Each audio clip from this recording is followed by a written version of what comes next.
Muy bien, hoy día entonces vamos a dar inicio a la clase número 7 del curso de Sagrada Escritura.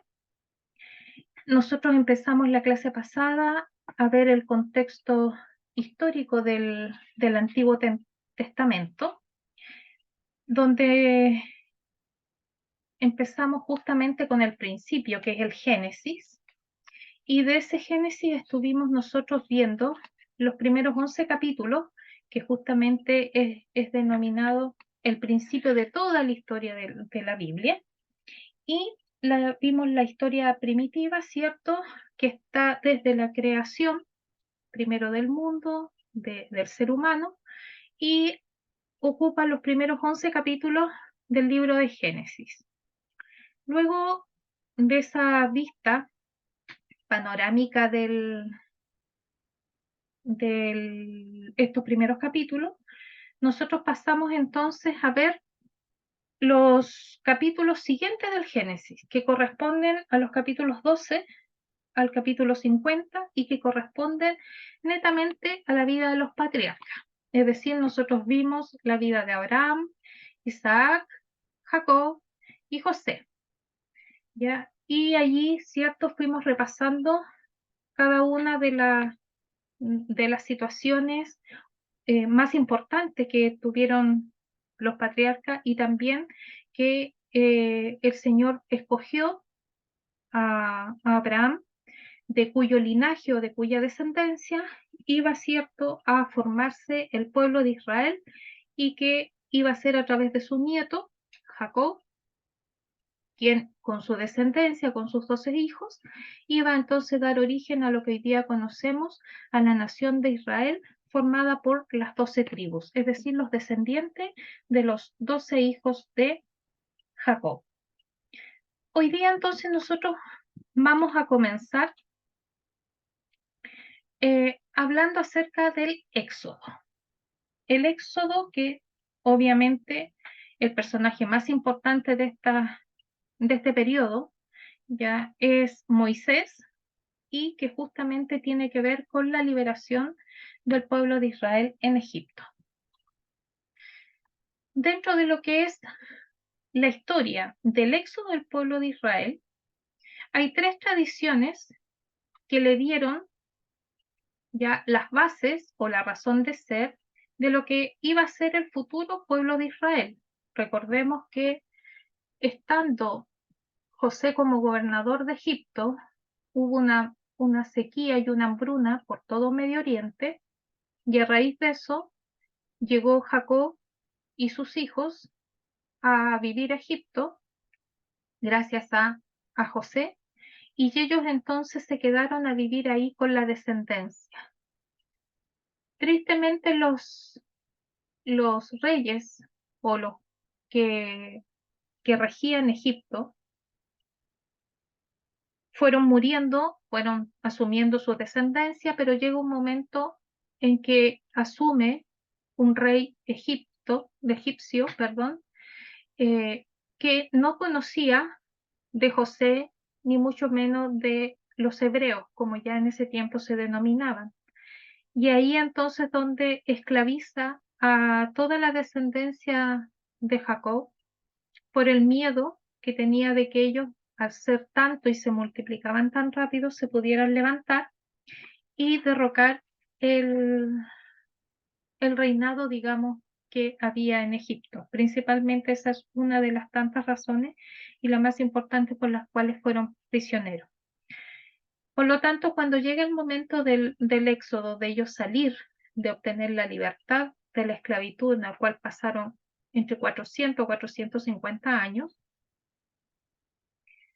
ellos todavía no tenían el concepto de nación, porque entenderán de que ellos eran un pueblo nomás que estaba sometido. Entonces va a ser en este éxodo, en esta liberación de Egipto y en esta peregrinación por el desierto, donde ellos entonces van a tomar conciencia y se van a formar como nación. ¿Cuáles son estas tres tradiciones que dieron, digamos, la razón de ser del pueblo de Israel, o le dieron las bases a este pueblo? Primero que nada, las promesas a los patriarcas. Recordemos que el Señor le dio promesas a los patriarcas, tanto a Abraham como Isaac, Jacob y también a José, ¿ya? Viene la liberación de la esclavitud y la manifestación del Señor en el Sinaí. Aquí las escrituras nos relatan estos sucesos en una línea cronológica y continua.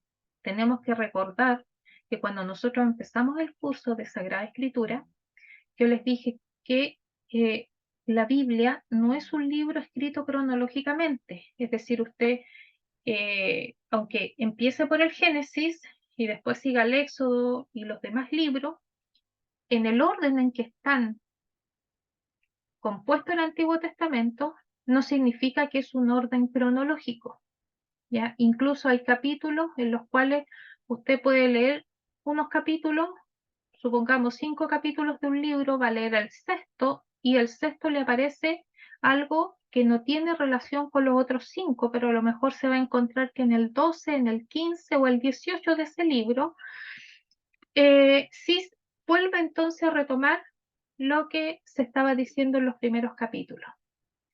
Pero en este caso, todo lo que se habla sobre la nación de Israel con Moisés y la liberación desde Egipto es una historia total y absolutamente cronológica y continua. Y justamente como les decía, la figura que realza y a la vez enlaza todo este desarrollo es justamente Moisés. Nosotros tenemos los patriarcas Abraham, Isaac, Jacob, ya dentro de Jacob está también José, viene la liberación de Egipto, viene la peregrinación por el desierto que dura 40 años y viene la entrada a Canaán. Todo esto, todos estos eventos, digamos, sucesos históricos y cronológicos, va a ser donde el Señor va a formar a su nación. Desde Abraham hasta la entrada a Canaán, se ve entonces cómo va naciendo, se va formando, se va desarrollando, va asentando sus bases religiosas, sus bases sociales, sus bases morales, para que cuando entran acá a la tierra prometida o a Canaán, entonces ellos ya entran como un pueblo, como una nación total y absolutamente consolidada y reconocida también por los otros pueblos. Y muchos de ellos le temían a la nación de Israel. Entonces nosotros nos damos cuenta de que en las escrituras el Señor pacta, pacta con estos hombres, con esta nación, y obviamente ese pacto, el cumplimiento por parte de Dios a esos pactos, a esa alianza, es lo que va a ir desarrollando la fe en el pueblo de Israel, porque ellos conocieron a un Dios, ya que lo que decía lo cumplía. Toda la promesa que él hizo desde Abraham hasta que ellos entraron a la tierra de Canaán fue cumplida. Quizás no de inmediato, porque justamente hay propósitos de Dios, hay tiempos de Dios, pero independiente del tiempo que haya pasado, el Señor es fiel a su palabra y eso justamente es el fundamento de la fe de la nación de Israel. Aquí vamos viendo en todo este periodo los milagros que hace Yahvé, primeramente en la liberación, porque no podemos negar que lo ocurrido en Egipto con las 10 plagas, que justamente tuvo como resultado, ¿cierto?, que el faraón liberara al pueblo de Israel y le otorgara la salida para que fueran al desierto a adorar a Dios, ellos vieron esos milagros que, que aunque los brujos, los hechiceros del faraón pudieron hacer algunos de los mismos milagros, como por ejemplo convertir la vara de ellos en una serpiente, y luego al tomar la serpiente nuevamente quedaba transformada en una vara, los brujos y hechiceros de Faraón también lo hicieron, pero habían otras cosas que no podían hacer, ¿ya? Y justamente ellos también tuvieron que reconocer a este Dios, el Dios de los hebreos. En cuanto al viaje hacia Canaán, que fue todo un transitar por el desierto, ya el desierto y obviamente el pacto, la alianza que se realizó en el Sinaí. Recordemos que el Sinaí es el monte donde Moisés subió y estuvo allí 40 días delante de la presencia de Dios, y que cuando él baja, baja entonces, ¿cierto?, con lo que nosotros conocemos como los 10 mandamientos del Decálogo, que no es otra cosa que un resumen ya de los 613 mandamientos que en realidad el Señor le dio a su pueblo Israel. Entonces aquí también están las exigencias de Dios, los preceptos de Dios y también la bendición de Dios a todo aquel que cumple lo que Dios les está pidiendo por ser su pueblo y ser Él su Dios.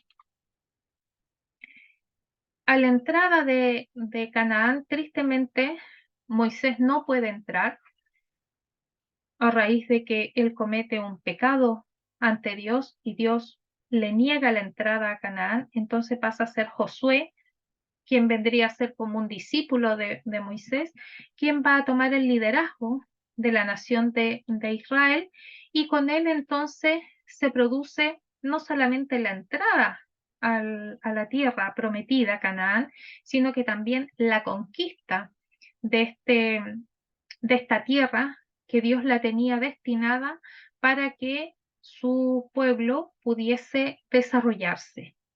Y en este periodo de la conquista, ustedes comprenderán de que fue de un carácter totalmente belicoso, y aunque en algunos hubo enfrentamientos muy fuertes en batallas, pérdida, muerte, expulsión, pero en otro se logró de forma pacífica y gradual, ¿ya? Tristemente, la conquista que se hizo de Canaán no eliminó por completo a toda la población cananea, que era el mandato de Dios. Ya el mandato de Dios dado a los israelitas era que ellos tenían que eliminar a todos los cananeos. Y bueno, durante todo este periodo de conquista y posesión de la tierra de Canaán, se produce paralelamente a lo que es los imperios de Egipto y Mesopotamia, que ellos ya estaban en decadencia cuando justamente la nación de Israel va a la conquista de Canaán. Tenemos que entender que la región de Canaán estaba formado por diferentes poblaciones, tenía una estructura política que eran ciudades-estado, ya muchas veces eran, no necesariamente eran diferentes países, pero las ciudades funcionaban como países. Es un poco a lo que hoy día nosotros tenemos, por ejemplo, en países como Canadá y en países como Estados Unidos, que son provincias o estados confederados, que cada provincia tiene sus propias leyes y obviamente están sujetas y gobernadas, en este caso, por un parlamento, por un congreso, tienen el mismo presidente, pero ellos tienen la libertad de seguir o de no seguir, digamos, todas las disposiciones que se puedan generar dentro de un congreso o de lo que pueda determinar un presidente, ya que ellos también poseen su propia legislación. ¿Ya? Algo así es lo que había entonces en ese tiempo. Y una de las características que tenía la religión cananea era de que ellos tenían muchos cultos a dioses, obviamente paganos, y en ellos se practicaba lo que se conocía como la prostitución sagrada.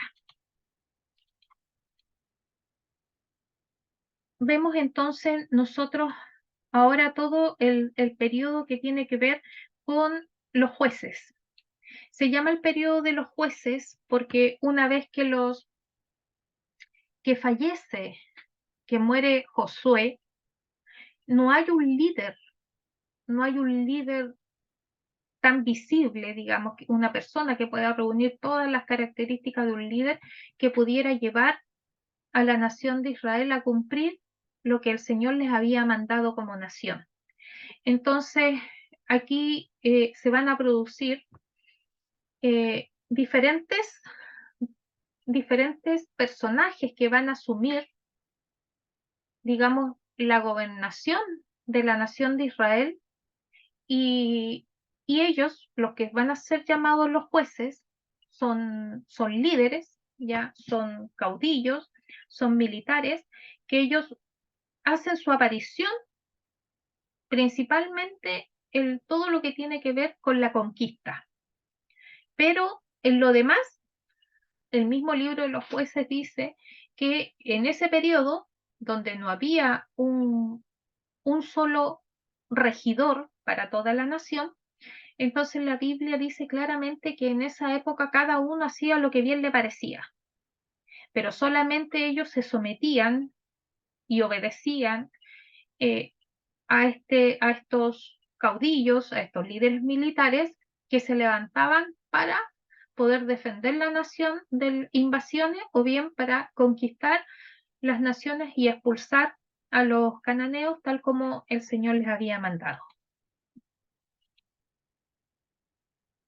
Este fue también un periodo de conflictos, de grandes conflictos, porque ustedes comprenderán de que ellos ellos no llegaron a una tierra virgen, ellos llegaron a una tierra que estaba ocupada y que por mandato divino tenían que expulsar a todos ellos y acabar con todo el paganismo que había allí.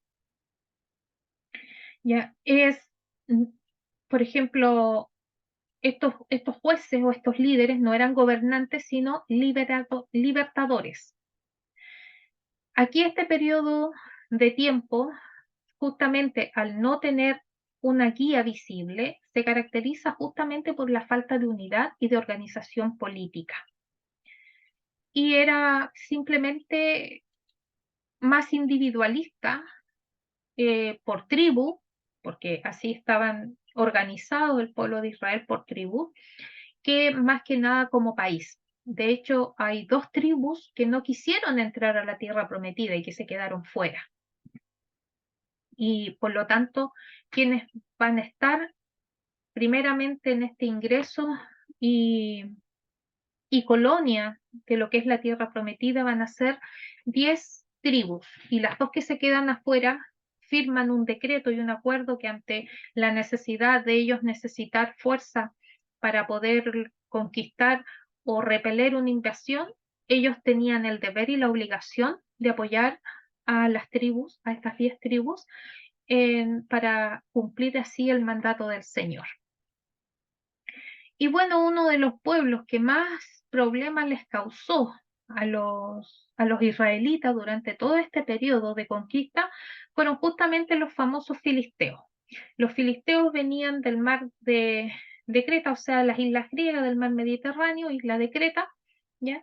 Y que fueron rechazados por los egipcios, porque la primera invasión que hacen ellos a Egipto, pero Egipto logró repelerlo, entonces ellos van a tomar posesión de la zona costera de Palestina. Y ahí es donde ellos van a levantar 5 ciudades que van a ser como fortaleza y que en realidad va a ser, coloquialmente lo voy a decir, va a ser el dolor de cabeza para Israel, este pueblo. Ya fue una amenaza no solamente durante el periodo de la conquista, sino que también lo vamos a ver en los periodos de la monarquía.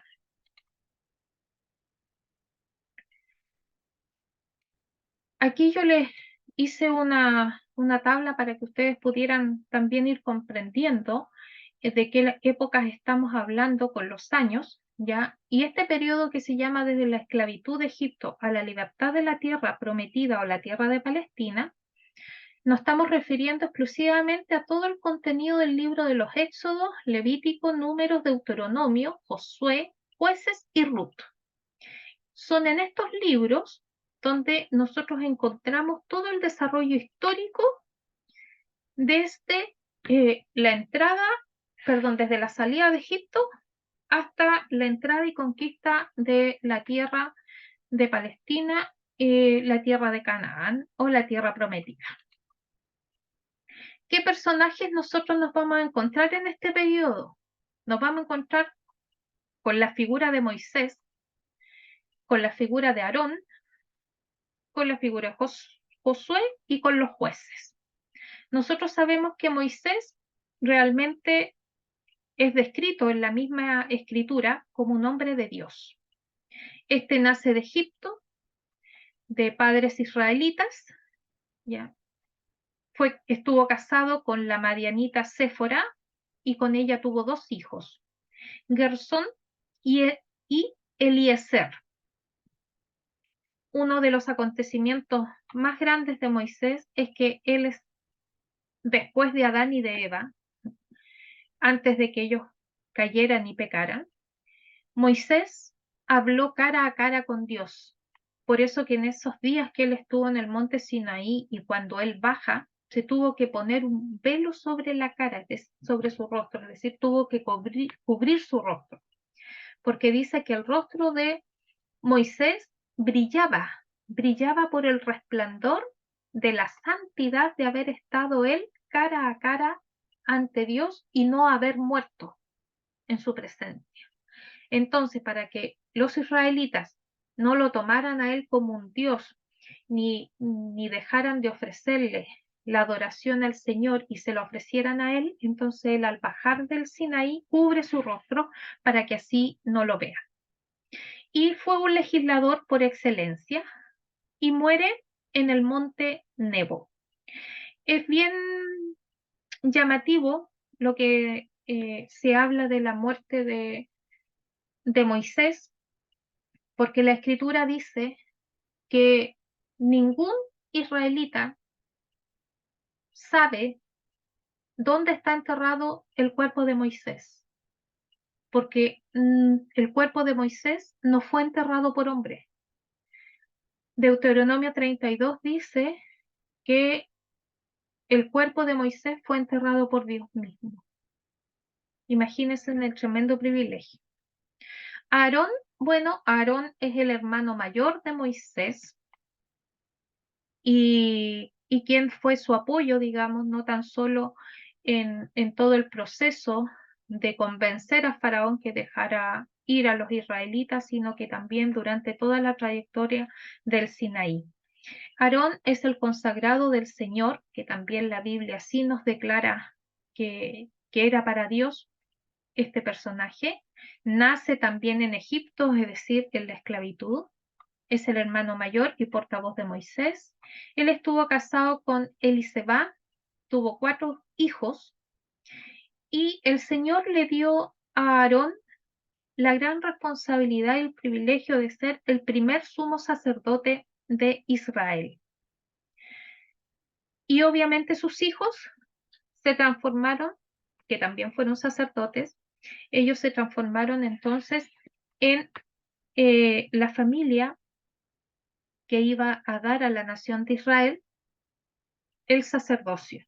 Ya de ahí, desde Aarón desciende, incluso hasta los tiempos del Señor Jesucristo, toda la línea de los sacerdotes que ha tenido la nación de Israel.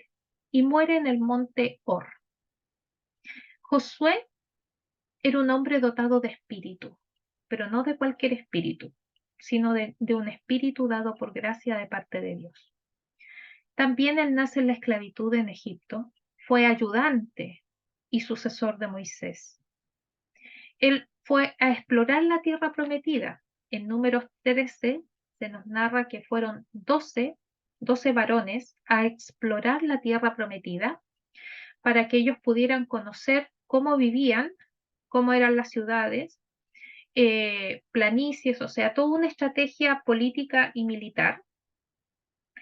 Y ya a la vuelta de eh, estos exploradores, 10 de ellos dijeron que era imposible conquistar toda la tierra de Canaán. ¿Y por qué? Porque estaba habitada por gigantes. Entonces ellos llegan al pueblo de Israel cargando un racimo de uvas que tuvieron que ponerlas sobre un tronco y ese tronco ponerlo en el hombro de 2 personas. Y ustedes comprenderán que al ver el tamaño de las uvas que trajeron ellos de la tierra para que creyeran que estaba habitada por gigantes, entonces el pueblo se acobardó. Y solo 2 de ellos, que fue Josué y Caleb, recordaron las promesas que el Señor le había dado desde Abraham hasta Moisés, diciéndole que la tierra era de ellos y que si Dios estaba con ellos, ellos no tenían que temer a nada ni a nadie, aunque fueran gigantes, porque el Señor iba a pelear por ellos. Pero el pueblo, temeroso, falto de fe, dudó, se opuso y decidió entonces no entrar a la tierra de Israel por temor a estos gigantes. Y por ese pecado de falta de fe, el pueblo de Israel fue condenado a vagar 20 años más por el desierto hasta que toda esa generación, todos esos aquellos que se opusieron por falta de fe, por no creer a Dios, que podían vencer a los gigantes, tenían que morir. Entonces los 20 años de más que pasaron dando vuelta por el desierto, murieron todos ellos y los únicos que quedaron vivos fueron Josué y Caleb, siendo Josué él, digamos, el que llevaba la batuta, era el comandante de esta nación que iba a conquistar la tierra prometida. Y muere Josué en Timnath-Serah. En el periodo de los jueces, como le decía anteriormente, no había una persona a cargo como fue en el caso de Moisés y Josué, sino que hay diferentes jueces en diferentes batallas y periodos en que se les necesitó. Vamos a tener a Otoniel, Ehud, Débora y Barak, Gedeón, Jefté, Sansón, Sangar, Tolá, Yair, Ibsán, Elón, Abdón. La única mujer que fue a batalla y que quedó registrado en la escritura es Débora, a quien el Señor levantó como, como caudillo, fue a Barak. Y el Señor le dijo que tenía que salir a pelear. Y Barak sintió miedo y se acobardó. Y no quiso ir a pelear como el Señor le dijo. Por lo tanto, luego de que el Señor no encontrara ningún varón que le creyera y que tuviera fe para ir a la batalla sabiendo que el Señor lo va a respaldar, entonces el Señor le dice a Barak que lo va a humillar. ¿Y cuál fue la humillación? De levantar a una mujer, sabiendo que la mujer no tiene, digamos, la fuerza física, eh, tampoco tiene la frialdad mental como la tiene el varón para poder planificar una batalla. Pero el Señor dota a Débora de unas capacidades y estrategias militares excepcionales, donde no solamente Débora gana, sino que con eso también humilla a todos los hombres de la nación de Israel. ¿Por qué?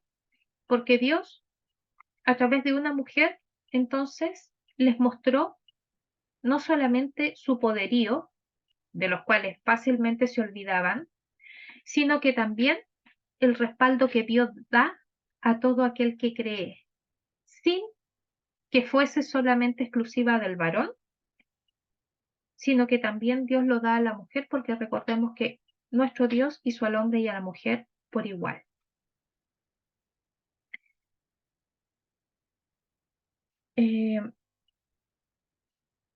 Vamos entonces aquí dentro de los dos personajes de la Biblia. Moisés lo vamos a encontrar en Éxodo y Deuteronomio, digamos, pasando también por los otros libros, Éxodo, Levítico, Número y Deuteronomio. Lo mismo va a pasar con Aarón. Josué vamos a tener pasajes bíblicos que nos hablan de él, de su desarrollo, desde que comenzó a ser ayudante de Moisés hasta que se convierte en un general, hasta el mismo capítulo 24 del libro que lleva su nombre. Y todo lo que se habla acerca de los jueces está en el libro también de Josué del 3 al 16. Y también vamos a encontrar que en el libro del Eclesiástico, capítulos 45 y 46 van a hacer referencia a estos varones de fe. ¿Qué acontecimientos bíblicos ocurrieron acá? Bueno, nosotros sabemos que de familia pasa a pueblo. Entró a Egipto la familia de Jacob con sus hijos y que con el correr del tiempo, en la medida que iban pasando los siglos, la descendencia fue creciendo y se transforma entonces en un pueblo. Paralelo al desarrollo de la nación en sí, es también que ellos se ven sometidos a la esclavitud en justamente en ese país de Egipto donde ellos habían sido acogidos.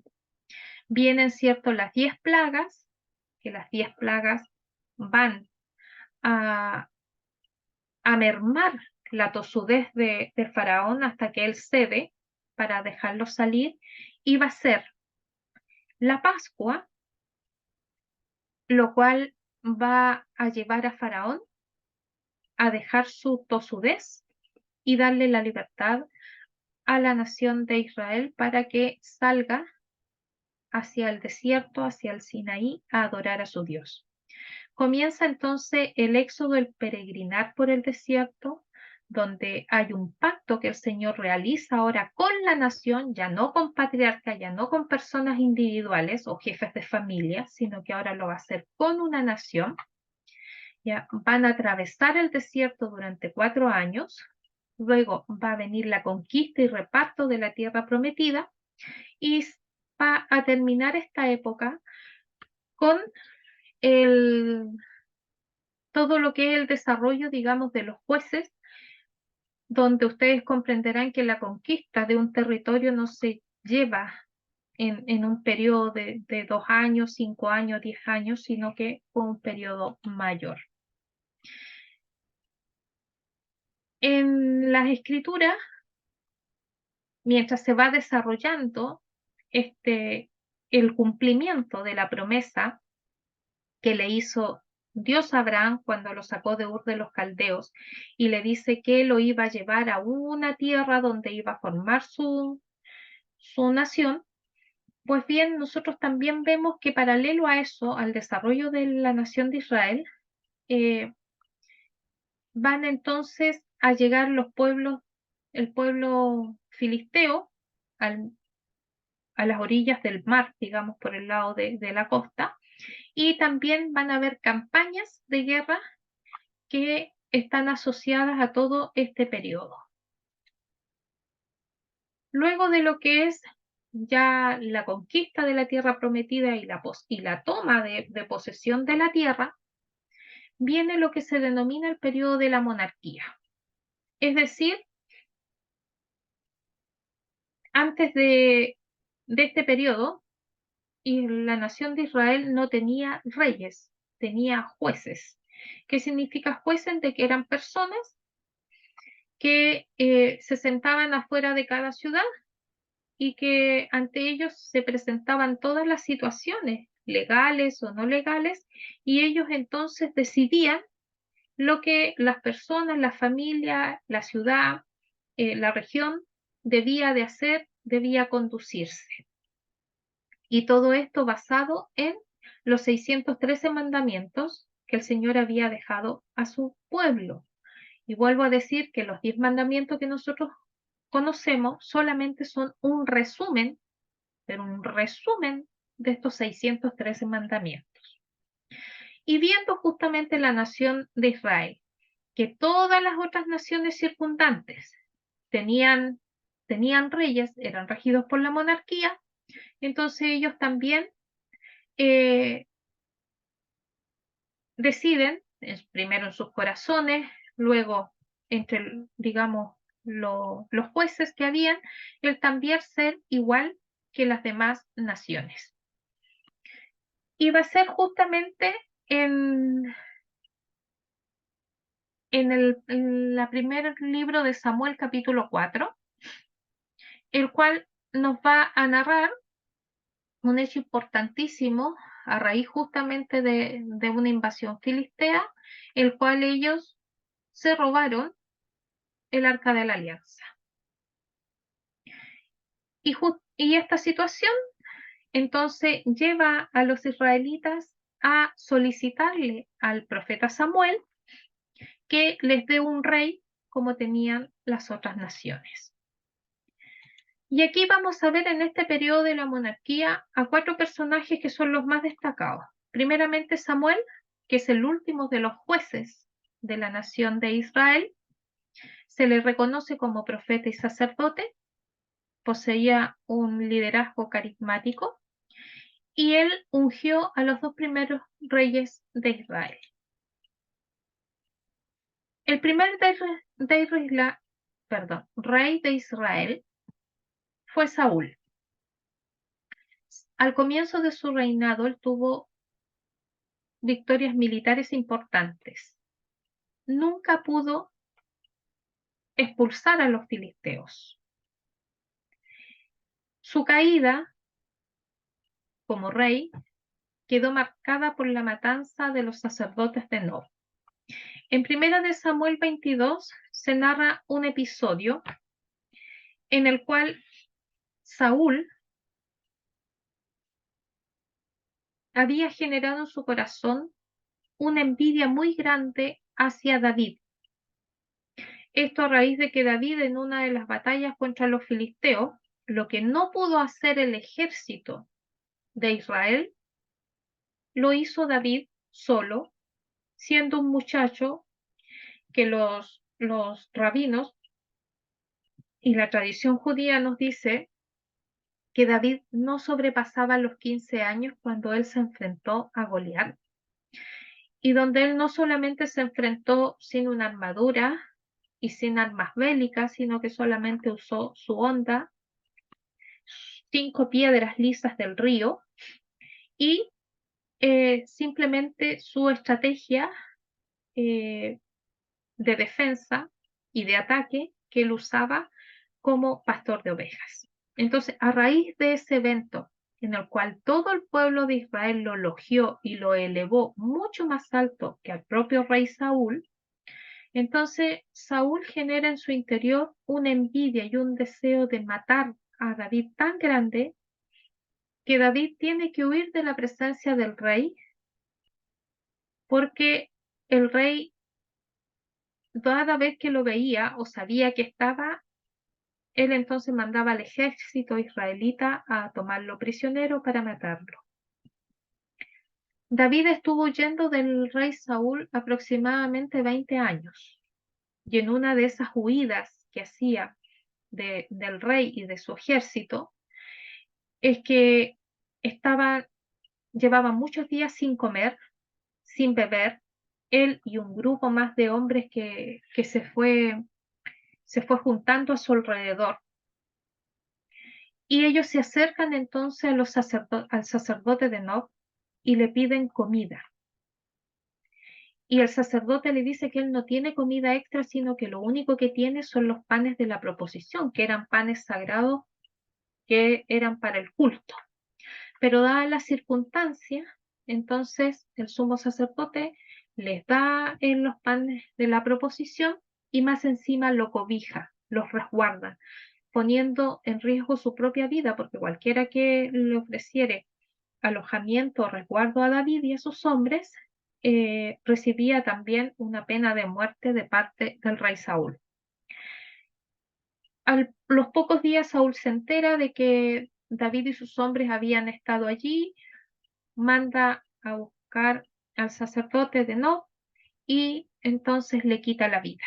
Cuando hace eso, entonces es donde comienza él ya su caída como rey y que se va a juntar después cuando el Señor le da una oportunidad para que rectifique su mal andar y le da la victoria contra el pueblo amalecita. dándole una orden de que él tenía que dar muerte a todos, partiendo del rey y terminando por los animales. Pero Saúl no obedece porque guarda todos los animales que podían servir para el sacrificio y más encima no quema ni todos los tesoros que habían en el reino de los amalecitas. Entonces allí el Señor lo sentencia y le dice que ninguno de sus descendientes va a ocupar el trono de rey a futuro.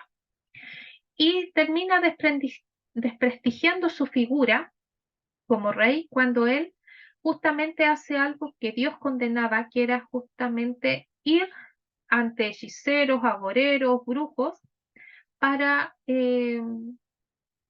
obtener, digamos, alguna información o referente a lo que quisiera saber. Y en este caso Saúl va donde la adivina Endor, va entonces porque necesita hablar con Samuel, que ya había fallecido y quería que esta hechicera, que esta divina, actuara de medio para él así poder hablar con Samuel y Samuel le diera las instrucciones de parte de Dios de cómo debía conducirse. Aquí un punto referente a esta divina de Endor. Yo creo que muchos de ustedes se acuerdan de una serie que había hace mucho tiempo que la veía cuando yo era niña, que se llamaba La Hechizada. La Hechizada tenía como mamá a la Endora, que era bruja. Y resulta de que el nombre de Endora, de ese personaje, viene justamente por la divina de Endor. El personaje más, digamos, importante de este periodo va a ser el rey David. El rey David fue ungido siendo aproximadamente de 16, 17 años como el futuro rey de Israel. Pasó más de 20 años antes que eso se concretara debido a la persecución que realizó Saúl en contra de él. Y Israel aquí alcanzó su máximo esplendor porque toda la conquista que no se logró durante el periodo de Josué y de los jueces se vino a concretar con el reinado de David. Por lo tanto, el reinado de David fue un reinado de muchas batallas, de muchas conquistas y de muchas derrotas también, pero donde principalmente sobresalió la conquista y las victorias que no solamente conquistó la tierra de Canaán en sí, sino que incluso abarcó un poco más de lo que era la tierra prometida. Justamente logró someter a los pueblos como los amonitas, moabitas, edomitas, arameos e incluso los filisteos. Conquistó Jerusalén, porque Jerusalén antes no era de la nación de Israel, y entonces va allí a convertir Jerusalén en su centro político y también religioso. El deseo más grande que tenía David en su corazón era poder levantar una casa para Dios, porque hasta ese momento todavía se usaba el tabernáculo que se usó durante la peregrinación del pueblo de Israel por el desierto, que no era otra cosa que una carpa, es decir, que era todo armado, se armaba y se desarmaba en la medida de que ellos se movían y peregrinaban por el desierto. Entonces, él, al vivir en palacios, se sentía mal de que él, siendo un simple mortal, tuviera tantas comodidades y viviera tan bien, y el Señor, que era el Dios, tenía que vivir en una tienda de campaña que se armaba y se desarmaba. Entonces, el gran deseo de David, y fue algo que él le entregó de corazón al Señor, era que le diera la posibilidad de que en su reinado pudiera levantarle un templo como se debía, para que así todo el pueblo pudiera ofrecerle la adoración y la alabanza que merecía. Pero el Señor le dice que no va a ser él quien le va a levantar el templo, sino que va a ser uno de sus hijos, porque él tenía otro propósito dentro de lo que es el plan de Dios, que era justamente instaurar la dinastía real en Israel y lograr la conquista y dominio de toda la tierra de Canaán. Y es aquí, en este periodo de la monarquía, donde el profetismo como tal, con todo el respaldo de Dios y con toda la fuerza, toma su auge, porque hay que entender que el profetismo, es decir, los profetas, fue un movimiento que siempre se opuso a la monarquía. ¿Por qué se opuso a la monarquía? Porque del momento en que el pueblo de Israel solicitó por medio del profeta Samuel a Dios tener un rey humano que fuera visible, entonces ellos desecharon a este Dios rey que era el que en realidad les gobernaba y que a través de los profetas, ¿ya? O de los jueces o de los líderes, él se manifestaba para guiar a su pueblo, para instruirlo y también para corregirlo.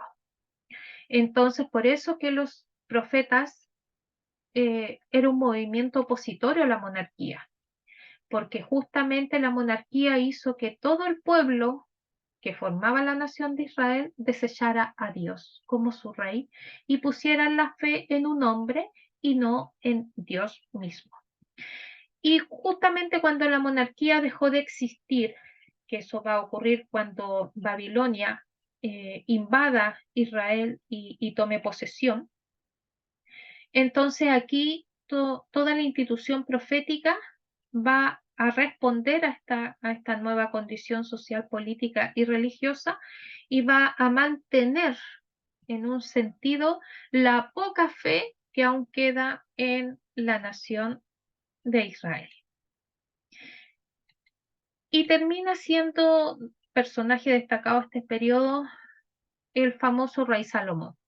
Rey Salomón es uno de los hijos de David, él sucede, va a tomar el trono de su padre, gobierna al igual que su padre 40 años, recibe, a diferencia de David y de Saúl, ya una nación consolidada, estable, grande, y siendo de que Salomón cuando asume como rey también era un adolescente, no más allá de 16, 17 años, según lo que nos dicen los rabinos.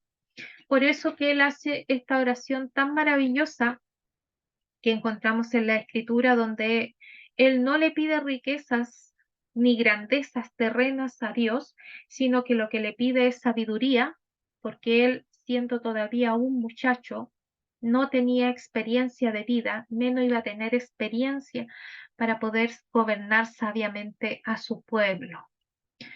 Y justamente aquí es donde la nación de Israel alcanza su mayor auge o apogeo comercial, porque como ya la nación está consolidada, entonces lo que le correspondía hacer era justamente mantener relaciones comerciales con otras naciones y empezar a levantar grandes construcciones. Y una de las grandes construcciones que levanta va a ser el templo que levanta, conocido como el Templo de Salomón, y lo va a levantar en la capital, en Jerusalén, con toda la grandeza eh, que se pueden ustedes imaginar para nuestro Señor.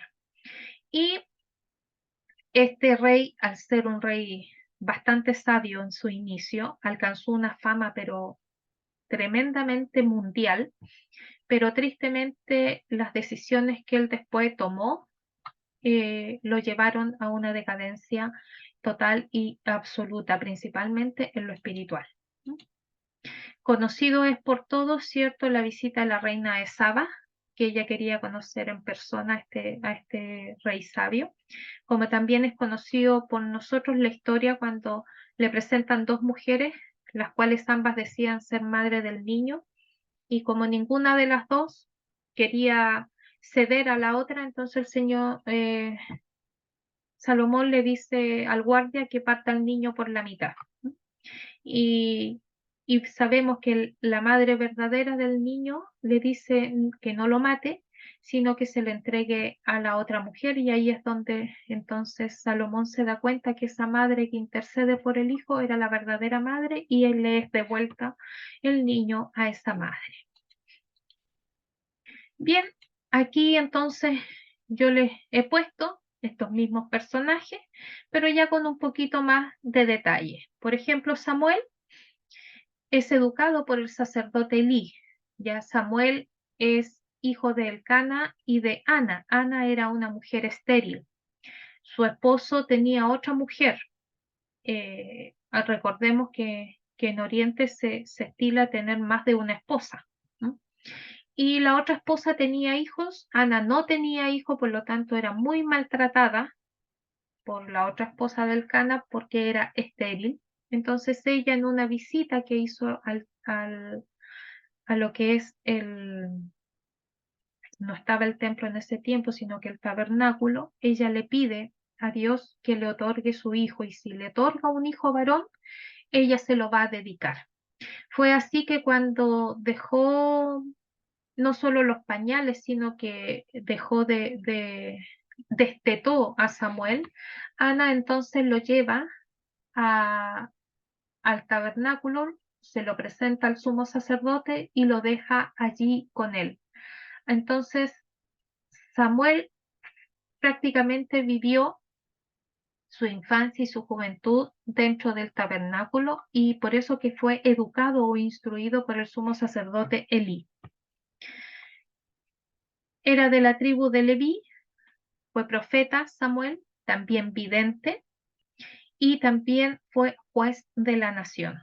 Él tuvo dos hijos, Joel y Abías. Pese que estos hijos tuvieron un gran padre, siervo de Dios, los hijos de Samuel no fueron considerados por Dios para seguir como profeta dentro de la nación de Israel. En cuanto a Saúl, él venía de la tribu de Benjamín, tuvo casado con Ahinoam y tuvo 4 hijos, siendo el más conocido Jonatán, que fue gran amigo de David, incluso se querían como si fueran hermanos. Tuvo 2 hijas, Merab y Mical, y Mical fue dada como esposa a David porque justamente cuando Goliat eh, amenazaba al pueblo de Israel, el rey Saúl había prometido que aquel hebreo que se enfrentara a Goliat y lo venciera, él le iba a dar como recompensa la mano de su hija Mical. Por lo tanto, la primera esposa que tuvo David fue Mical. Tristemente, Mical no supo apreciar a David porque como luego de la victoria de Goliat comienza a perseguir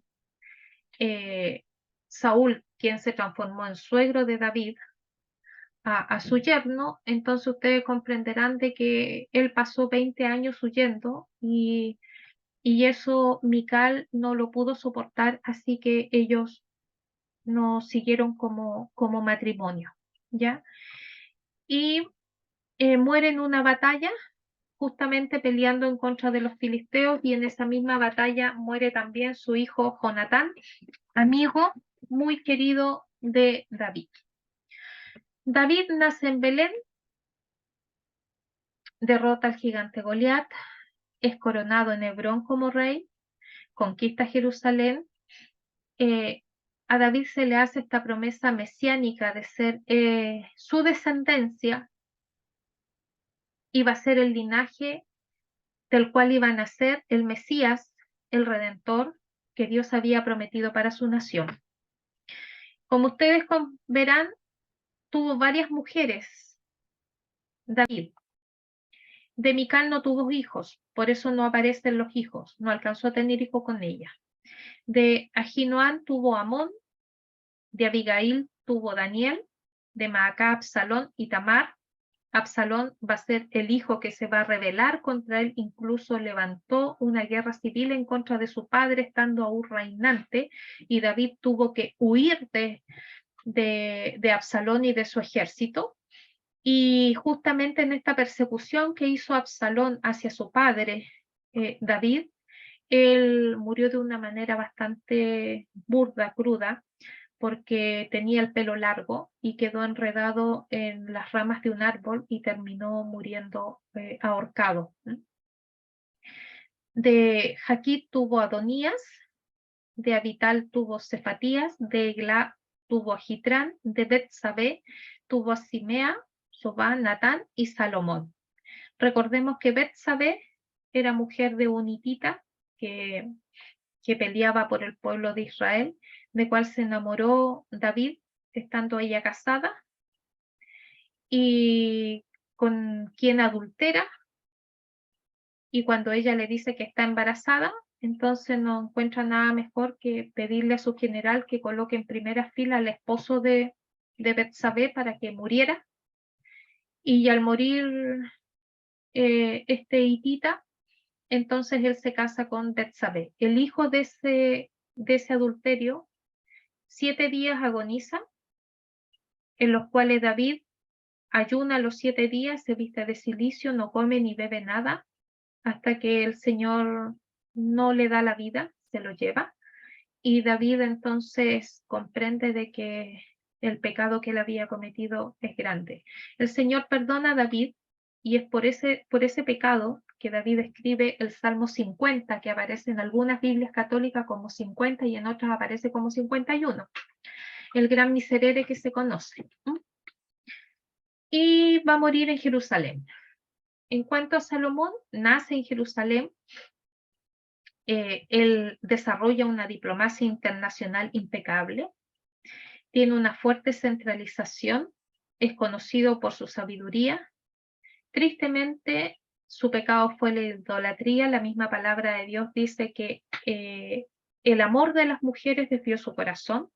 ¿Por qué el amor de sus mujeres? Porque tuvo 700 esposas y 300 concubinas, entendiendo que cada alianza que él hacía con un país, con una nación, con un imperio, con un estado, la manera de sellar esos acuerdos era dando la hija del regente en matrimonio al rey con quien se hace la alianza. Entonces, por eso que David tuvo 700 esposas, y aparte de eso tuvo 300 concubinas, o sea, 300 mujeres, que, que en el fondo tuvo 1000 mujeres. Y el amor de esas mujeres, donde todas ellas eran extranjeras, terminaron entonces desviando su corazón y haciendo entonces de que él eh, toda la sabiduría y todas las gracias que Dios le había dado, él las desecha por el amor de las mujeres.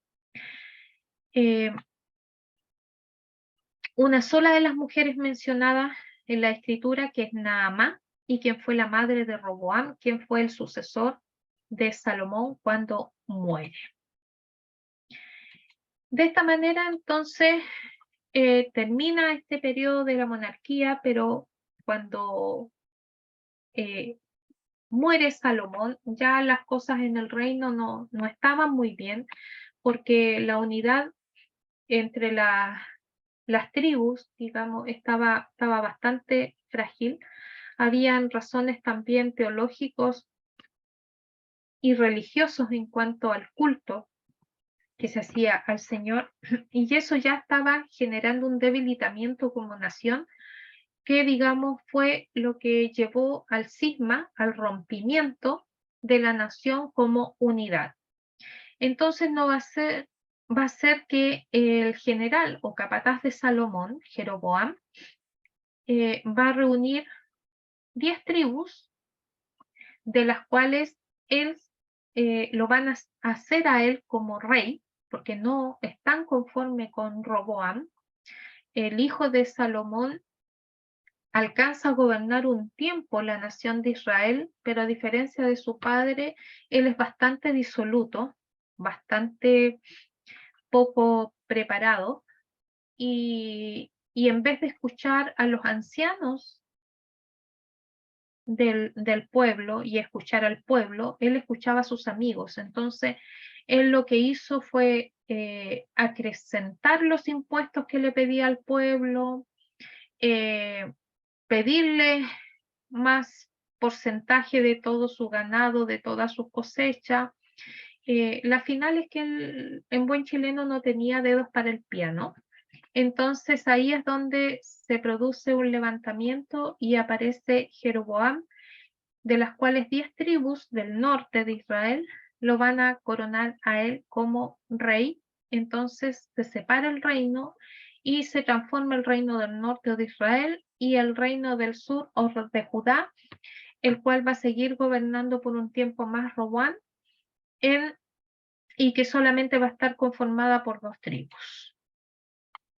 Allí vemos un pequeño mapa de cómo queda entonces dividido el reino de Israel. Y todo este periodo de la monarquía los vamos a encontrar en Primera y Segunda de Samuel, Primera de Reyes en los primeros 12 capítulos, en Primera de Crónicas y los primeros 10 capítulos del libro de Segunda de Crónicas. Luego entonces nosotros vamos a ver que durante todo este periodo no es posible que nosotros pensemos de que la nación conforme unidades literarias, pero sí se van a escribir los textos en hebreo arcaico más antiguos que tenemos en el Antiguo Testamento. No van a ser libros completos, van a ser a veces capítulos o capítulo de algunos de los libros.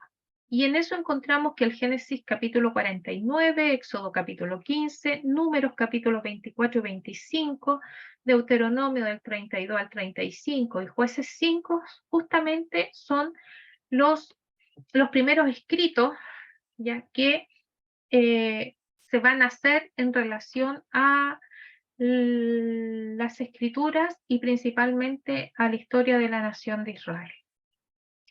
Para más o menos ver un paralelismo de lo que pasaba en Israel y lo que pasaba alrededor del mundo, es que justamente mientras ocurría todo este proceso de la monarquía, en Grecia se desarrolla lo que se conoce como la Edad Oscura. En Asia Menor hay una migración jonia, en Mesopotamia está la decadencia, ¿ya? Y también el surgimiento de reinos arameos de Damasco, de Sofá y Hamat. En Egipto aparece la dinastía del 21 al 25, donde aparece el imperio del Bajo Egipto y del Alto Egipto. En América aparece la cultura olmeca o se desarrolla la cultura olmeca en México. En China aparece la dinastía Zhou. En la India comienzan invasiones indoeuropeas y en Japón aparece lo que se denomina la dinastía Jomon casi al final. Y en África, quienes aparecen y se desarrollan son los bantúes, quienes pueblan la región de los Grandes Lagos. Entonces ahora lo que nos toca ver viene siendo con la monarquía ya netamente dividida. Aquí vemos, ¿cierto?, que todo el imperio o la nación que consolidó David, que terminó de consolidar David, que no le correspondía a él, sino que le correspondía a Josué y a los jueces, él la recibe, la consolida y comienza entonces a fragmentarse ya durante el reinado de su sucesor, es decir, su hijo Salomón. Tristemente, después de la muerte de Salomón, como dije anteriormente, el reino se divide, reino del norte, reino del sur, ¿ya? En el año 931 a.C. ocurre este rompimiento, esta ruptura.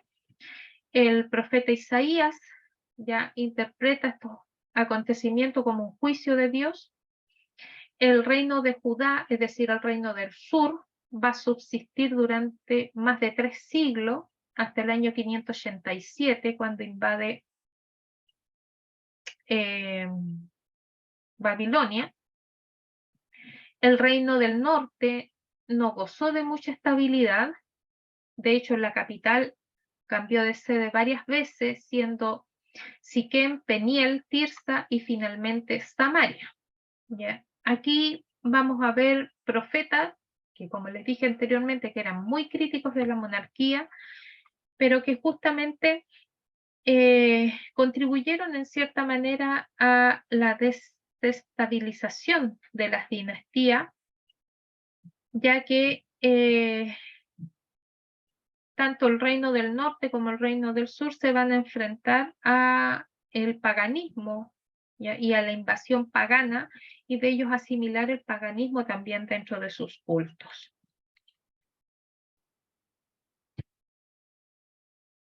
Reyes y acontecimientos en este periodo del reino que se divide. Nosotros aquí vamos a ver varios reyes, porque son reyes del reino del norte o Israel y el reino del sur. Vamos a tener el reino del norte.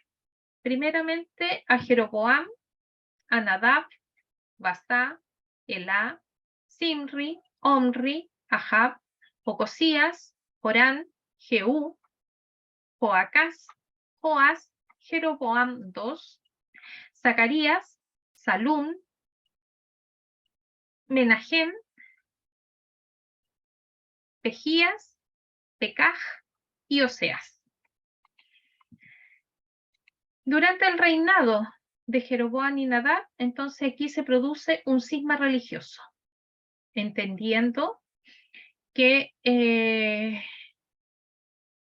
este cisma religioso se va a producir porque el templo que está en Jerusalén va a quedar en el reino del sur.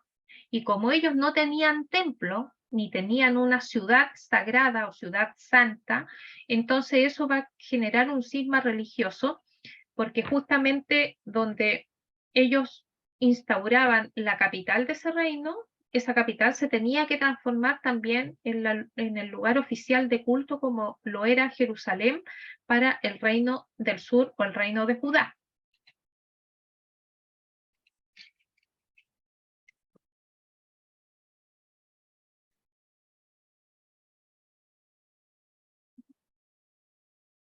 No, ahí está. En el reinado de Basá viene una guerra contra Asá de Judá, es decir, que también el reino del norte y del sur, siendo mismos israelitas, entre ellos también hubo confrontamiento. Durante el reinado de Omri, Samaria pasa a ser la capital del reino del norte, y este hecho queda citado en la estela de Mesá de Moab, que data más o menos del año 850 a.C. En el reinado de Ahab, quien se casa con Jezabel, ya, vamos a ver que su hija Talía se va a casar con quien después se va a convertir en rey, Jorán de Judá. Y en este tiempo de Ahab, en algunas traducciones también puede aparecer como Acab, es donde hay prosperidad económica. Con Ocosías hay un sincretismo religioso. Vuelven los problemas debido, ¿cierto?, al paganismo que entra, principalmente por las esposas de los reyes, ¿eh? Porque ellos, para poder mantener todos los tratados internacionales, si podríamos decirlo de una manera, entonces ellos se casan con mujeres paganas, y son esas mujeres paganas que no se acostumbran a tener un solo Dios, y va entrando lentamente el paganismo principalmente al reino del norte. Y Jorán, aquí él hace una alianza contra Moab y contra Damasco. Jehú es el único rey de Israel a quien Dios juzga positivamente, es decir, que nosotros nos vamos a encontrar en los registros de historia, libros históricos de la Biblia, que del único que habla bien el Señor es de Jehú. Los otros reyes de Israel va a decir que siempre hicieron lo malo delante de los ojos de Dios y que fueron desechados por él mismo. Durante el reinado de Joacás aparece el dominio de Damasco. En Joás hay un intento de anexión del reino de Judá. Con Jeroboam II o segundo Hay una tranquilidad internacional, hay un comercio pujante, pero también hay desigualdades sociales. Con Menahem aparece una guerra civil ya en Israel a causa de los asirios. Con Pekaj hay una guerra también con sirios y otras alianzas. Y durante el reinado de Oseas, el reino del norte hace una alianza con Egipto. Y aquí Samaria en el año 721 cae en poder de Sargón II y la población entonces es deportada, ya, es decir, es sacada fuera de su territorio. Acá nosotros vamos a tener los profetas de ese tiempo. Durante el reinado de Jeroboam y Nadán va a aparecer el profeta Agías de Silo. En Basán y Elá vamos a tener a Jehú de Hananí. En el periodo del gobierno de Omri, de Ahab y de Ocosías va a aparecer Miqueas de Jimla y también el profeta Elías. Reinado de Jorán, de Jehú, de Jocosías, de Jocás y de Joás va a aparecer Eliseo, quien es discípulo de Elías. Durante el reinado, finales del reinado de Joás, de Jeroboam II y de Zacarías, vamos a tener el profeta Amós. Y con los restantes entonces vamos a tener al profeta Oseas. Amós y Oseas, es decir, con estos profetas, comienza la tradición de los profetas con libros. Es decir, que todos los escritos de ellos, todos los escritos de los profetas de aquí en adelante, se van a transformar en libros. No pasa lo mismo, por ejemplo, con Elías ni con Eliseo. Y se van a editar, o sea, esto va a llevar un proceso donde recién vamos a ver los escritos ya conformados en el siglo IV antes de Cristo. Y van a ser los discípulos de los profetas quienes se van a encargar de conservar estos materiales. ¿Qué ocurre durante este tiempo? Mientras se divide el reino, en Roma se funda, o sea, se funda Roma con la monarquía. En Grecia sigue la Edad Oscura, se realizan los primeros Juegos Olímpicos de la antigüedad y es donde Homero escribe sus famosos libros de la Ilíada y la Odisea. En Asia Menor hay un apogeo de Urartu.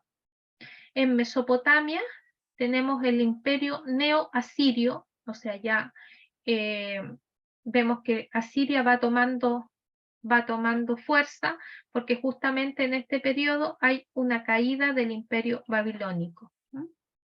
Egipto va a conquistar a Siria. En América aparecen las primeras aldeas agrícolas y pesqueras. Hay primeras construcciones del juego de pelota y también los primeros escritos en América. Sigue estando en China la dinastía Zhou. En India hay un periodo de cerámica gris. En Japón sigue Jōmon final. En África se funda Cartago y hay expansiones de bantúes hacia el sur del continente. Ahora nosotros lo que tenemos después de la monarquía ya dividida, justamente ahora ver un poquito el reino del sur porque vimos el reino del norte. ¿Qué reyes están acá en el reino del sur o reino de Judá? Tenemos Roboam, sucesor de Salomón, Abías, Asa, Josafat, Corán, Ocosías, Atalía, Joás, Amasías, Osías, Azarías, Jotán, Ahaz, Ezequías, Manasés, Amón, Josías, Joacás, Joaquín o Joacim en algunas traducciones, Jeconías y Sedecías. Todos ellos, todos estos reyes, descienden del linaje de David. ¿Qué acontecimientos tenemos históricos con estos reyes. Bueno, en el periodo del reinado de Roboán, o Roboam, cualquiera de los dos, dependiendo de la traducción, ya Sisac, faraón regente de Egipto, ataca Jerusalén. Durante el periodo del reinado de Abías no tenemos ningún suceso. En Asa hay una reforma religiosa. Con Josafat hay una prosperidad económica. Jorán se casa con la hija de Acab, Atalía. Ocosías, su reinado dura meses, por lo tanto no hay acontecimiento que destaque.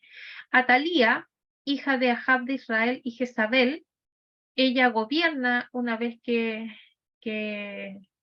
muere, digamos, Ocosías, y ella manda a eliminar toda la dinastía davídica, es decir, mandó a matar a sus hijos y a sus nietos y a todos aquellos varones que descendían de la realeza y que pudiese darle algún problema con que ella continuara gobernando. Y justamente cuando ella manda la orden de eliminar a todos sus descendientes, una de las criadas arranca con un bebé, con un niño pequeño, menor de 2 años, y lo va a esconder con el sumo sacerdote. Es así que cuando este pequeño cumple 8 años, entonces es coronado rey de Israel, porque era verdaderamente del linaje de David, no como Atalía. Recordemos que Atalía desciende de Ahab, rey del norte, no del rey del sur, y entonces así ella queda depuesta como reina y asume justamente Joás, quien con 8 años va a gobernar el reino del sur. Joás, al ser criado, al igual que Samuel, por el sumo sacerdote, él es un niño que se transforma después en joven y adulto muy temeroso de Dios. Se produce una reforma en el templo de Jerusalén. Ya hay una reforma, ¿por qué? Porque se encuentran unos manuscritos de lo que es el Pentateuco, ¿ya? Y entonces este joven lleva a la nación a una renovación espiritual. Tenemos que en Amasía hay dominio de lo que es la nación o el reinado de Israel. Durante Osías Arías se produce la reforma agraria, se enferma de lepra este rey. Jotán es un tiempo de un reinado de prosperidad. Ahaz realiza una alianza de sumisión con Asiria. Ezequías, por su comunión con Dios, su amor a Dios y su espiritualidad, es identificado como el Emanuel de Isaías 7:14. También él lleva a la nación del reino del sur una reforma religiosa. Y aquí entonces donde el reino de Judá se subleva contra Siria y contra el asedio que tenía a la ciudad de Jerusalén. Manasés es un déspota que derramó tanta sangre inocente que llegó a inundar Jerusalén por todos lados, ¿ya? Este es como la ovejita negra, si podríamos decirlo, de todos estos reyes que descienden del rey David. Aquí tenemos los acontecimientos históricos. Con Josías, como le decía, hay una gran reforma. Durante Joacás hay un dominio egipcio que se mantiene durante el reinado de Joaquín. Con Jeconías está la primera deportación a Babilonia. Con Sedecías está la destrucción de Jerusalén y ya el exilio en Babilonia de todo este reino. Lo que tenemos que tener bien claro son justamente la monarquía con Saúl, David y Salomón, la división reinos del norte, reino del sur. El reino del sur tuvo una vida de 350 años, el reino del norte duró menos, casi 200 años. El reino del norte fue conquistado por Asiria y el reino del sur fue conquistado por Babilonia. ¿Qué profetas estuvieron en este tiempo?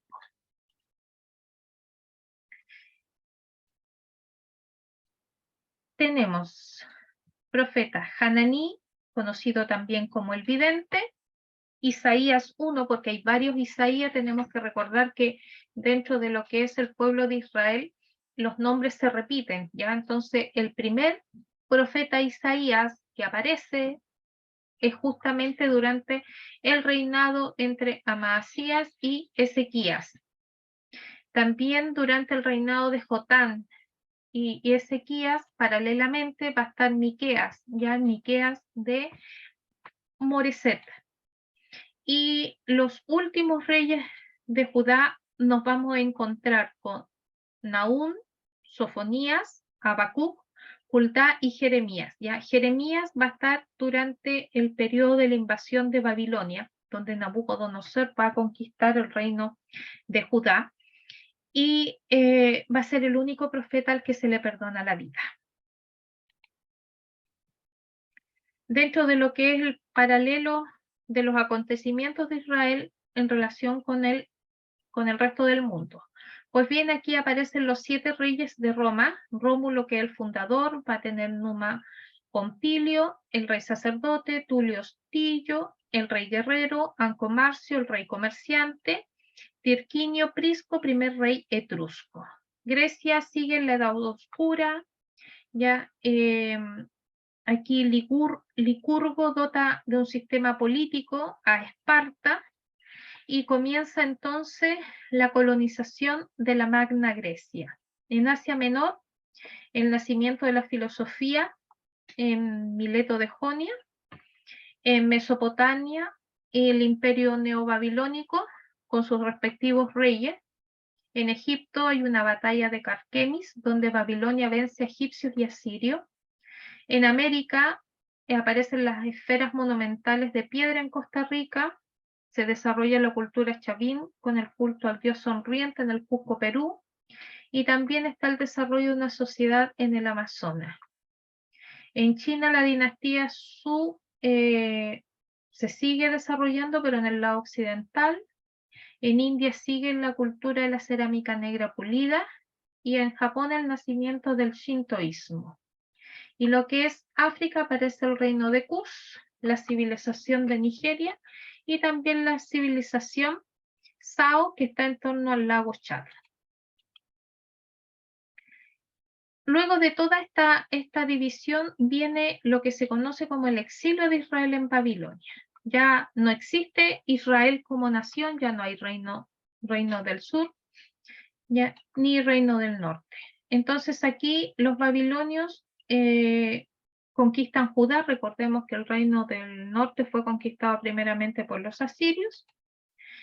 El país está total y absolutamente en ruina, devastado, saqueados, porque no bastó, ¿cierto?, con la devastación provocada por los imperios invasores, sino que viendo todo lo que produjo la invasión y lo poco y nada que quedó de estos reinados, van a ser Edom y Amón, grandes enemigos de la nación de Israel, quienes van a terminar entonces de saquearla por completo.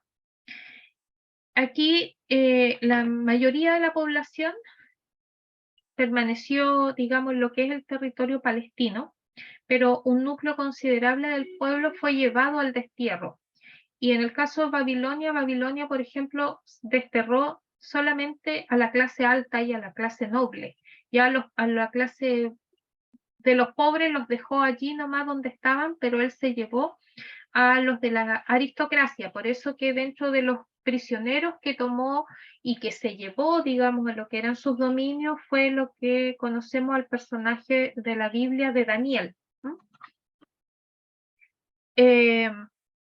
Los babilonios, pese a todo, permitieron que digamos, los expatriados pudieran construir sus casas, cultivar sus huertos, ya tener sus propios líderes y ancianos, y principalmente a orillas del río Quebar es donde se asentaron estos primeros judíos de la diáspora.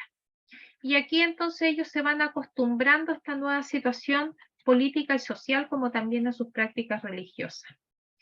En este periodo de exilio está caracterizado por el dolor y el desarraigo de su nacionalidad. Y aquí es donde aparece no solamente cobra fuerza la actividad religiosa, sino que también literaria. Y cuando me refiero a literaria, me refiero a los salmos. Ya hay muchos salmos que fueron escritos justamente por este dolor y desarraigo que sufrió la nación a manos de los invasores. Vemos que también los sacerdotes contribuyeron a formar las bases para el posterior desarrollo de la nación judía. Y aquí va a ser el rey Ciro, que ya va a ser el rey de Persa, que se va a convertir en la esperanza de liberación para los judíos. Y aquí justamente cuando termina el imperio babilónico va a ser el rey Ciro, quien va a fundar entonces el reino medo-persa y va a hacer su entrada triunfal a Babilonia en el año 539, que es donde llega al final de su poderío, tanto político y religioso. Y aquí es donde después el rey Ciro va a promulgar un edicto que va a poner fin al exilio de los judíos y les va a permitir a un grupo regresar entonces a Jerusalén. Este exilio en Babilonia, nosotros nos vamos a encontrar con el rey Nabucodonosor II, que es el primero que va a arrasar y conquistar Jerusalén, que lo va a dejar sin templo, sin culto, sin sacrificio, sin rey, sin ciudad y sin tierra. Va a haber deportados en Babilonia, van a haber un grupo que va a emigrar a Egipto y van a haber unos pocos supervivientes. Ya en los deportados se producen 3 deportaciones que están en estos años y en esas citas de la Biblia. Ellos marcharon al exilio, como le decía yo, las clases más altas y cultas, ¿ya? Se ubicaron principalmente en Nippur y Tel Aviv. La función directiva recayó en los sacerdotes, ancianos y profetas. Comienza el culto sinagogal, que está centrado en la meditación de la palabra. En cuanto a los que emigraron a Egipto, ellos emigraron por miedo y también por búsqueda de prosperidad. El profeta Jeremías es obligado a acompañar a este grupo que emigran a Egipto. Se establecen en Migdol, Tafné, Memphis y Patros, y hay posibles relaciones con colonias judías de otros lugares. Los supervivientes en Judá se van a mantener gracias al gobernador Godolías, quien va a ser asesinado después por Ismael. Y aquí en Judá, que van a ser los supervivientes, solamente se va a quedar la gente pobre, la gente humilde, la gente obrera. Y aquí progresivamente ellos van a ir perdiendo estos territorios a causa también de una falta de seguridad interior. Luego de estos eventos con Babilonia, con el imperio babilónico, viene, cierto, la conquista de Ciro, quien va a conquistar Babilonia, año 539, donde el imperio persa va a sustituir el imperio neobabilónico. Al año siguiente de la conquista de Ciro, es decir, el año 538, Ciro va a dictar un edicto, el cual va a autorizar a los judíos retornar a Jerusalén y reconstruir las casas y el templo para su culto. Babilonia dejó como rey vasallo a Jeconías, a Sesbazar, y también Ciro, con este decreto, va a poner de cabeza y como regidor de este remanente a Zorobabel. ¿Qué profetas nos vamos a encontrar en este periodo? En lo que es el exilio babilónico y también el comienzo de lo que es el imperio persa. Vamos a encontrar con Jeremías, profeta Ezequiel y también Isaías, pero el Isaías II. Aquí se produjo una crisis en el exilio. Ustedes comprenderán de que ellos son llevados a tierras que eran paganas, por lo tanto su cultura, su religión y la ciencia eran totalmente distintas. Y eso hace también que la estructura religiosa de los hebreos o judíos que fueron deportados también fuera cambiando con el tiempo. Y esto, digamos, todos estos sentimientos sombríos con los que ellos, digamos, tienen que batallar, quedan plasmados en el libro de Lamentaciones y también Abdías. El libro de Lamentaciones también tiene como autor al profeta Jeremías. Entonces, tanto en Babilonia como en Jerusalén se van a seguir componiendo multitud de oraciones sálmicas, es decir, que quedaron registradas en los salmos.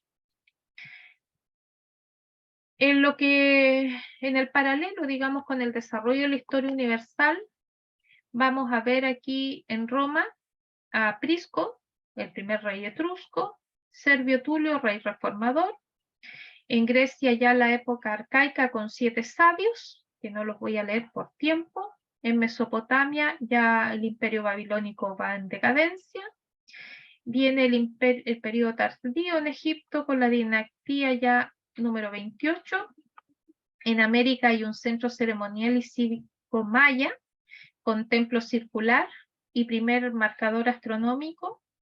Sigue la dinastía Su, pero ahora en Oriente solamente aparece Confucio. En India sigue la cultura de la cerámica negra pulida y en Japón sigue la dinastía Yamun final y en África comienza la expansión del imperio Cartago. Pasamos ahora entonces rápidamente a lo que es la época del persa, del imperio persa y lo que es la restauración. Aquí la escritura conserva 2 versiones del edicto que dictó Ciro, una que está en el libro de Esdras, capítulo 1, versos 2 o 4, y en Esdras 6, versos 3 y 5. Este edicto permitió a los deportados regresar a Palestina a reconstruir la ciudad de Jerusalén y también el templo, pero con la ayuda del imperio persa, es decir, ellos pagaron los costos de lo que significaban esta reconstrucción. También se les devolvió los utensilios sagrados que había llevado Nabucodonosor cuando conquistó el reino de Judá, entonces se los devuelve Ciro a los judíos de la diáspora para que una vez que ellos levantaran el templo pudieran también usar todos los utensilios sagrados en su culto.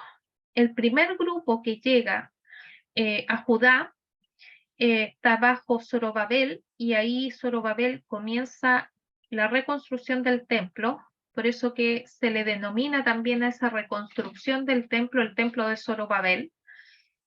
Y el segundo grupo que parte, digamos, a la reedificación del reino de Judá es con Nehemías, quien es copero de Artajerjes I, y él va como gobernador de Judá para ayudar a su pueblo. Con Nehemías no solamente se reconstruyen las murallas de Jerusalén, porque entendamos que en aquellos tiempos la única protección que tenían las ciudades eran las murallas, sino que también contribuyó a la reestructuración de la comunidad judía. Esdras hace su aparición como un líder religioso y sacerdote, a quien el imperio persa le dio el título de maestro instruido en la ley de Dios del cielo, para justamente enseñar y hacer cumplir las leyes judías. Por lo tanto, Esdras contribuyó a que los judíos post-exiliados le dieran importancia y conocieran la ley de Dios. Hay un dato bastante curioso en el libro de Esdras donde este mismo este mismo escritor deja el registro de que todos aquellos que fueron llevados deportados a Babilonia y después sus descendientes no solamente van pasando por otros reyes neobabilónicos, sino que, digamos, están durante la conquista de Ciro, es que los descendientes judíos, los descendientes de la diáspora, que se llama, se habían olvidado no solamente de lo que era el culto al Dios único y verdadero, habían olvidado la ley, sino que incluso se habían olvidado de hablar el propio idioma hebreo. O sea, estaban tan compenetrados con la otra nación que ellos se habían olvidado de su propia identidad. Por eso que uno de los trabajos más fuertes que tuvo Esdras durante el periodo con este grupo, digamos, que regresa a Judá, es volver a dar la identidad religiosa a esta nueva nación judía, digamos, que vuelve después de la diáspora o de la dispersión que se le llama.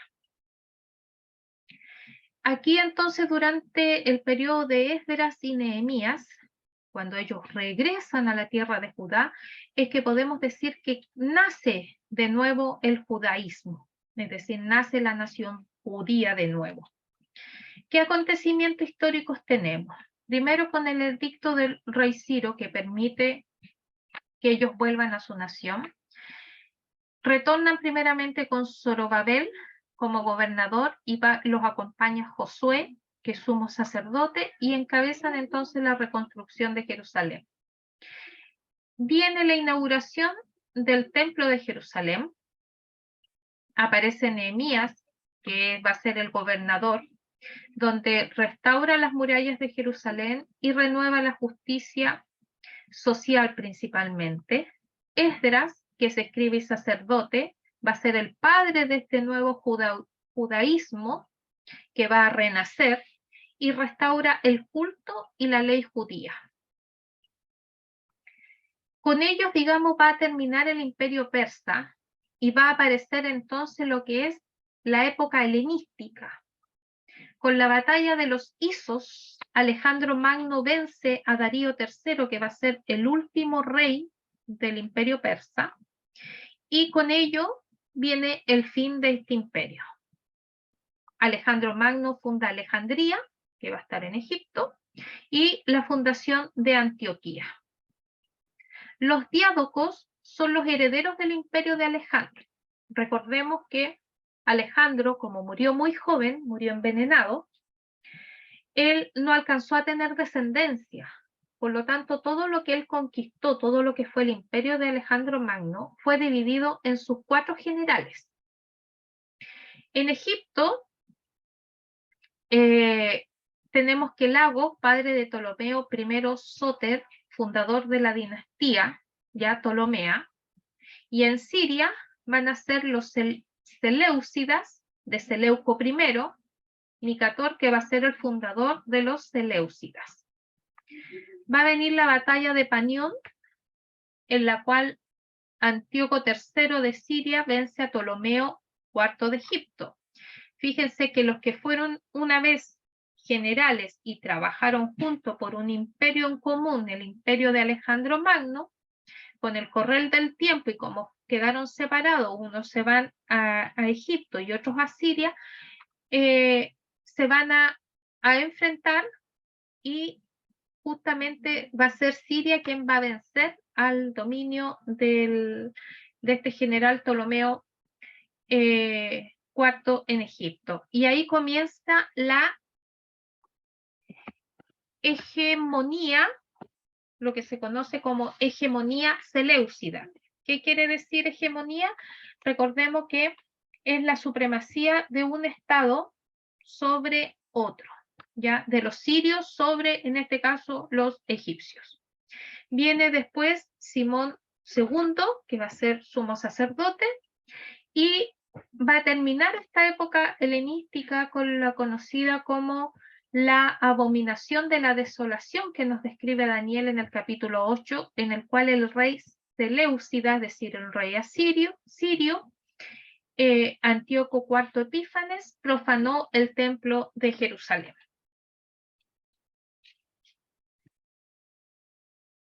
La época helenística va a estar marcada principalmente por la victoria de Alejandro Magno, ¿ya? Donde da inicio a la época griega o a la época helenística. Durante esta época de lo que es el imperio que inicia Alejandro Magno, el gran número de judíos de la diáspora hizo necesaria la traducción del Antiguo Testamento. Pero ¿qué judíos? Recordemos que con cada imperio, con cada invasión que llegaba a las naciones, ellos eran deportados, eran sacados de sus territorios y llevados a los territorios del imperio. Siendo que Alejandro Magno hizo el centro, digamos, de su imperio en Alejandría, entonces allí estaba concentrada la mayor cantidad de judíos dispersos luego de la invasión de Alejandro Magno, lo que es la tierra de Palestina.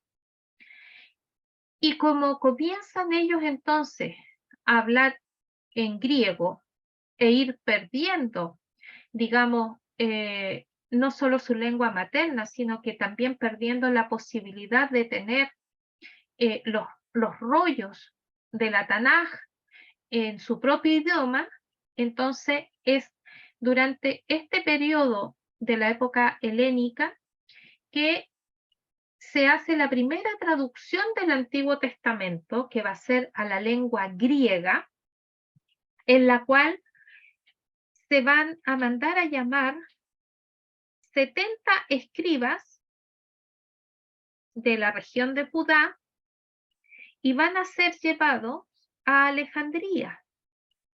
Allí estos 70 escribas van a ser dispuestos, unos separados del otro, sin contacto alguno entre ellos, y se les va a dar la misión de que cada uno de ellos traduzca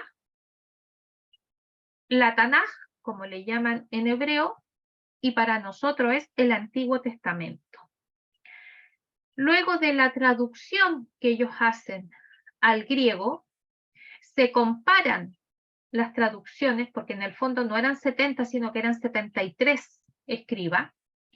Resulta de que todas coinciden en la traducción. Traducen de la misma manera, con las mismas palabras, manteniendo siempre el contexto hebreo, y es por eso que esta traducción al griego se conoció primeramente como la versión de los 70, o Septuaginta, que también tiene que ver Septuaginta con el nombre que se le da al número romano de los que para nosotros es 70, ¿ya? Esta helenización nuevamente vuelve a dividir al pueblo y muchos de los judíos adoptaron las prácticas helénicas y otros adoptaron en respuesta a los mismos judíos que se volvieron a la cultura helénica, se volvieron fanáticos en la devoción a lo que es la ley mosaica. Y justamente va a ser Antíoco IV Epífanes, que es un fanático helénico, que cuando llega al poder va a profanar el templo de Jerusalén. Él edifica al interior del templo de Jerusalén una imagen de Zeus. Recordemos que Zeus era el dios principal de los griegos, y más encima en los altares del templo va a sacrificar cerdos, siendo que cerdo es considerado en la ley mosaica como un animal inmundo. Y eso entonces incita a la insurrección de los judíos. ¿Qué profetas vamos a tener acá? Vamos a tener el profeta Ageo, Zacarías, Isaías III, Joel, Malaquías, y durante el fin de la época helenística vamos a tener la aparición de las profetas, digamos, que va a ser apocalíptica, es decir, de hechos futuros, ¿no? Y donde va a ser la heredera de la profecía que hoy día también nosotros la vamos a considerar como apocalíptica. No solamente es el libro del Apocalipsis que nos habla de un futuro, en el Antiguo Testamento también tenemos profecías que nos hablan de un futuro lejano, ¿no? Que queda por cumplir. Durante todo este periodo entre el inicio del Imperio Persa y la llegada del Imperio Griego y la finalización o decadencia de este imperio, es donde aquí ya se produce una intensa actividad literaria, se fija, tal como nosotros conocemos hoy día el Pentateuco, que más o menos esto queda fijado, ya escrito como tal, en el periodo en la época de Esdras, y se van a redactar principalmente los libros de los profetas, donde se incluye Job, Ruth, ya Proverbios, Salmos, Eclesiastés, Cantar de los Cantares, Tobías y Baruch. ¿Ya? Y justamente, como les decía anteriormente, con Ptolomeo I se emprende esta traducción al griego de toda la literatura sagrada que se conoce como la Biblia de los 70 o la Septuaginta. Finalizado el periodo helénico, viene entonces lo que se conoce como el reino macabeo asmoneo. Y toda esta historia, digamos, que de estos imperios la vamos a encontrar exclusivamente en Primera y Segunda de Macabeo de nuestras Biblias. Aquí nosotros vamos a encontrarnos con ya el fin de la época helenística y comienzo del gobierno asirio, ya Seleucida, y vemos que va a abarcar el periodo macabeo 167 años antes de Cristo hasta el año 63, más o menos, porque el año 63 va a asumir entonces como imperio conquistador el imperio romano. Aquí nosotros nos vamos a encontrar primeramente del periodo macabeo con Matatías. Matatías es sumo sacerdote, ya cuando justamente Antíoco IV, Epífanes, coloca en el templo de Jerusalén esta imagen de Zeus y más encima sacrifica cerdos que eran animales inmundos, entonces Matatías, siendo el sumo sacerdote, va a iniciar un levantamiento, una rebelión en contra de esta política de los griegos. A la muerte de Matatías va a asumir su hijo Judas Macabeo, apodado Macabeo, que va a continuar la rebelión de su padre, y en el año 164 él va a rededicar el templo al Dios vivo. Los sumos sacerdotes prohelenistas ya van a estar Menelao y Alcimo. En este periodo de Judas Macabeo, donde se produce la batalla para la reedificación, para lograr, ¿cierto?, expulsar a los griegos, vamos a ver todo un periodo, digamos, de batalla, porque también va a ocurrir con los sirios, no solamente con griegos, sino que también con sirios que van a querer asumir el control o van a querer invadir y tomar posesión de algunos lugares. A la muerte de Judas Macabeo va a seguir su hermano, Jonatán Macabeo, apodado Afus, ya sumo sacerdote, sede vacante hasta que el propio Jonatán es nombrado sumo sacerdote por el aspirante a rey asiria. Vemos que acá, con Judas Macabeo, ya hay un término de lo que es la época griega y aparece con el rey Seleucida o sirio Alejandro Balas. Con Simón Macabeo, apodado Tasi, el pueblo lo elige a Simón no solamente como sumo sacerdote, y en la práctica actúa como el primer caudillo asmoneo. ¿Qué significa asmoneo?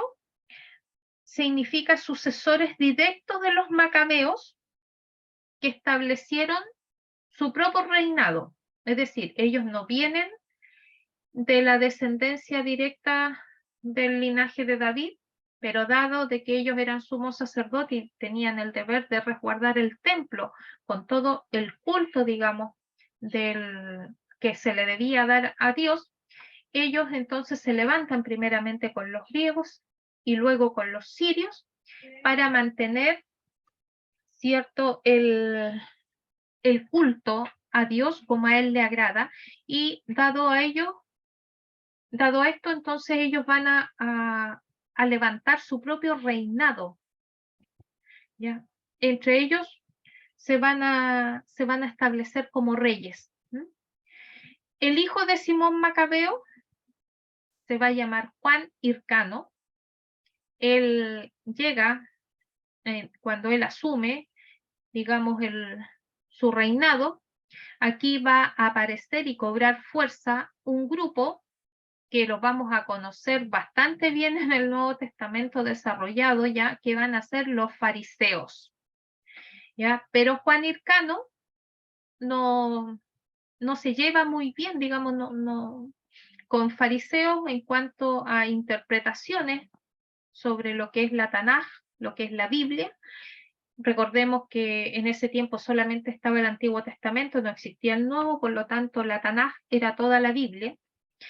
Pero Juan Hircano va a apoyar a otro grupo religioso que también nosotros lo vamos a ver en el Nuevo Testamento, y de hecho entre saduceos y fariseos también ellos se confrontaban por la interpretación que ellos hacían de la Sagrada Escritura. Juan Hircano entonces arrasa el templo samaritano, entendiendo que están en el sector de lo que era el reino del norte, y también Juan Hircano fue hecho sumo sacerdote.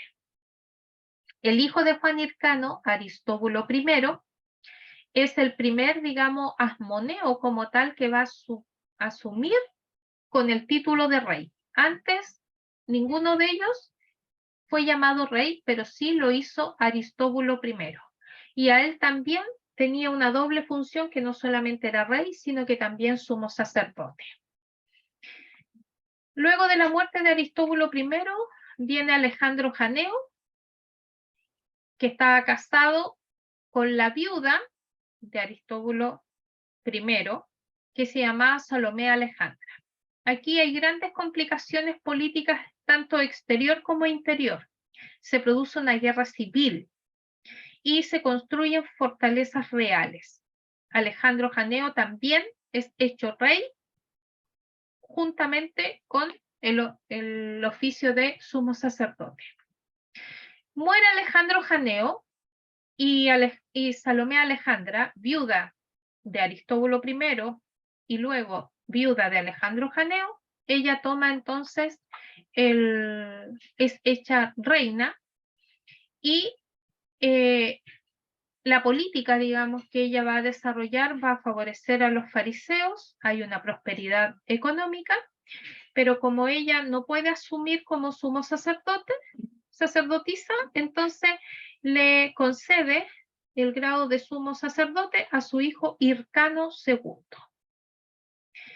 Hircano II con el tiempo se va a transformar en el heredero del reinado de Salomé Alejandra, y primero él fue hecho sumo sacerdote, después rey, a diferencia de los anteriores, y Hircano II va a ser vencido por su hermano Aristóbulo II en una batalla en Jericó. Asume entonces Aristóbulo II, y aquí es donde en el año 63 antes de Cristo entra Pompeyo a Jerusalén, toma posesión del templo, y Judá entonces pierde su independencia. Aristóbulo II es enviado a Roma porque Pompeyo justamente viene para instaurar el Imperio Romano. Se le conceden títulos de etnarca y de sumo sacerdote a Hircano II. ¿Qué significa etnarca? Que ejerce poder sobre un grupo étnico o una raza en particular. Va a ser así que con la llegada de Pompeyo a Jerusalén comienza entonces la dinastía herodiana. Pompeyo va a nombrar a Antípatro, que es aliado de Hircano II, como gobernador de Judea. El hijo mayor de Antípatro, Fasael, va a ser hecho gobernador de Jerusalén, y el segundo hijo de Antípatro, que es Herodes, va a ser gobernador de Galilea. Y a partir del año 37 a.C., Herodes se va a transformar en rey de toda Judea. Por eso que cuando se inicia el Nuevo Testamento, rey de Judea va a ser Herodes. Y con esto entonces hemos dado así velozmente, hemos concluido todo el contexto histórico del Antiguo Testamento. Voy a